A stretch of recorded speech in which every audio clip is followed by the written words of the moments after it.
BBC News, hello, I'm Gareth Barlow. A team led by the World Health Organization has visited Al-Shifa Hospital in Gaza for the first time since Israeli troops moved into the complex last week and say that it's become a death zone. Corridors are filled with waste, a mass grave lies at its front entrance, and the WHO says it's urgently drawing up plans to evacuate the remaining 300 patients and medics. From Jerusalem, here's Mark Lowen.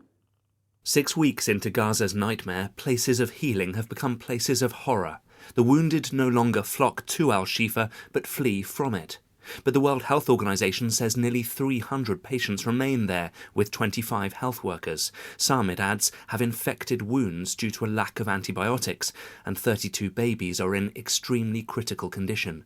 Israel insists it is facilitating an evacuation requested by the hospital, but those moving south fear they're heading into the next line of battle, with reports of 15 killed in strikes overnight. Pressure is growing on Israel's Prime Minister Benjamin Netanyahu, both from families of the hostages urging him to do more to secure their release, and from an international community increasingly horrified by the war. Amidst reports of a partial hostage deal shaping up, he again repeated that a ceasefire would only follow the freeing of hostages, and that for now there is no deal. A representative of the UN's refugee agency in the Palestinian territories, Juliet Touma, has told the BBC that nowhere in Gaza is now safe for Palestinians following Israel's overnight bombing of southern and central Gaza. She was speaking after the Palestinian news agency reported that 15 people were killed in an air raid on the Nuseirat refugee camp, while a woman and her child died in a strike on the southern city of Khan Yunis. The recent strikes that we had on the schools show that there is nothing that is protected in the Gaza Strip, and not even UN schools, not even schools that are used as shelters for thousands of people. In other world news, Argentinians will vote today in the second round of presidential elections, dominated by an escalating economic crisis. Polls suggest it will be a tight race between the centrist Sergio Massa, Argentina's current economy minister, who was the surprise winner of October's first round vote, and a far-right outsider, Javier Milei. Katie Watson has this report. The two candidates couldn't be further apart politically, but they have one thing in common. They know that fixing the economy will be their most important, yet most difficult challenge. With Sergio Massa currently in charge of the country's finances, he's been criticised by opponents as unfit to take on the top job.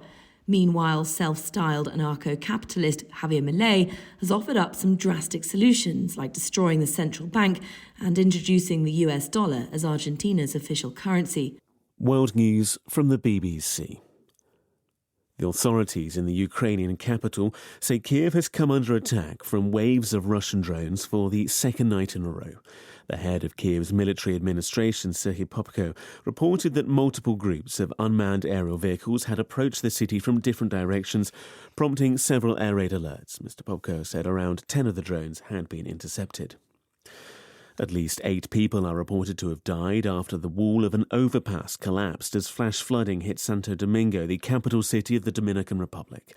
The Caribbean nation has been battered by torrential rainfall in the last 24 hours. The government said several provinces were under a red alert. Bangladesh's cricket captain Shakib Al Hasan is entering politics and seeking a nomination from the governing Awami League to try to run in the general election in January. A party official welcomed the move, saying Shakib was a celebrity who was popular with young Bangladeshis. The nomination hasn't yet been formally approved. Though currently out injured, Shakib has not said if he's also going to retire from cricket.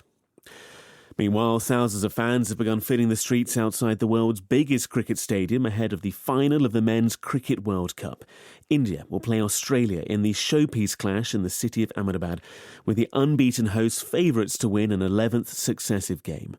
They'll be playing in front of a hugely partisan crowd at the 130,000 capacity Narendra Modi Stadium, named after the current Prime Minister. Pat Cummins is the captain of the Australian cricket team. The crowd's obviously going to be very one-sided, but it's also, in sport, there's nothing more satisfying than hearing a big crowd go silent. Yeah, you've just got to embrace every part of a final. Even, in the lead-up, there's going to be noise and more people and interest, and you just can't get overwhelmed. You've got to be up for it. You've got to love it. More at bbc.com/sport.